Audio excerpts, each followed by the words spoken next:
Hello guys! Welcome to my channel. Today, gagawa tayo ng white shadow outline. So, i-prepare nyo yung template nyo. Then, click upload. And choose your pinaka-best beautiful picture. So, ayan, yan yung maganda sa akin sa ngayon. So, adjust mo lang siya. Depende sa pwesto na gusto mo at sa size na laki na gusto mo. Then, ayan. So, mas gusto ko yung ganito kalaki. So, now, i-click mo lang yung edit. And, click mo yung picture remover. So, ang bilis niya. Then, click edit ulit.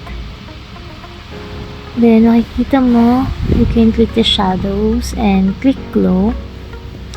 Then, the size. Yan, makikita mo gaano yung size na gusto mong kalaki. Then, click the blur amount. Kung gaano ka-blur yung gusto mo and the intensity.